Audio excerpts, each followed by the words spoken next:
উফ, কি পেটে ব্যথা লাগছে। উফ, কি পেটে ব্যথা রে শালা। খাবার খেয়েও ফেসে গেছি। বাইরের খাবার মা বলে এমনি বাইরের খাবার বাজে জিনিস। কি হলো রে বন্ধু? আরে বলিনিস ভাই, কালকে রেস্টুরেন্টে গেছিলাম, খাবার খেয়ে পেটে গিয়ে লাগছে, কি করবো বল না। তো কি খুব পেটে লাগছে? সেটাই চোটটা তো ওই জন্য তো বলছি, পেট লাগছে বলছি বলছি তো। ডাক্তার দেখাবি? তোকে একটা ডাক্তার আমি জানি ভালো। হ্যাঁ বল। সেই হীরামতি ঝিলের কাছে একটা সেই হোসেন ডাক্তার রয়েছে, তার কাছে চললাম। হ্যাঁ যাচ্ছি দাঁড়া। সে কোথায় কোথায় হীরামতি? হীরামতির ঝিলে সে আমেরিকা থেকে পড়াশোনা করেছে, এমবিবিএস করেছে। চল যা, বেশি ফি নেই, ভালো করে পেটের ডাক্তার দেখা যায়। এই তো ডাক্তাররা চলে এসেছি, চল। এই তো হোসেন বাবুর ডাক্তারখানা। হোসেন বাবু ডাক্তার। ডাক্তারবাবু আপনি আছেন? হ্যাঁ খোকা আছি। তোমার কি হয়েছে বলো। আর এসুন খোকা, এখানে আমি দেখছি। আস্তে আস্তে আস্তে। আপনি কি চাপা? ডাক্তারবাবু আমার পেটে খুব বা পায়খানাতে পাতলা না গো ডাক্তারবাবু, আমার পেটে না ব্যথা। না ডাক্তারবাবু, আমার পেটে খুব ব্যথা। আমার লাগছে। আমি দেখছি আমি দেখছি। তুমি কি বাইরের খাবার খেয়েছিলে খোকা?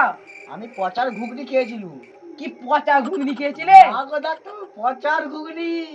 পচার ঘুগনি খেয়েছিলে? হ্যাঁ। আমি 4-5টা ওষুধ দিচ্ছি, ডেলি খাবে। 10 দিন পর আমার চেম্বারে আসবে আর আসবে, ঠিক আছে? ডাক্তারবাবু আপনি দিন।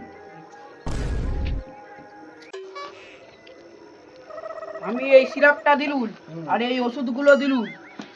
তুমি ডেলি একটা করে খাবে, দুপুরে আর রাত্রে। আর এই সিরাপটা সন্ধ্যেবেলায় খাবার পর। কত আছে ডাক্তারবাবু?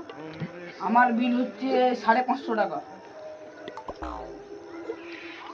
ফিটা দিবে? এলাও 1000 টাকা। 1000 টাকা 200 টাকা। কাজ করে ডাক্তারবাবু। পালাও 200 টাকা খুচরো।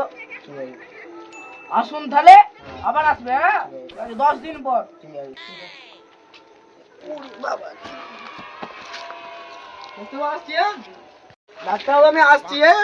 আবার এসো। আমার ডাক্তারবাবু ওষুধ কাজ করছে, যাই ডাক্তারবাবু সুখবরটা দিয়ে আসি। ডাক্তারবাবু চেম্বার যাই। ডাক্তারবাবু কি হলো গো? আপনার ওষুধ কাজ করে ডাক্তারবাবু, সুখবরটা দিতে এলো। খুবই ভালো খুবই ভালো। আমাদেরকে আশীর্বাদ করবেন, তাহলেই তো আমরা দোকান চালু করব। ঠিক আছে।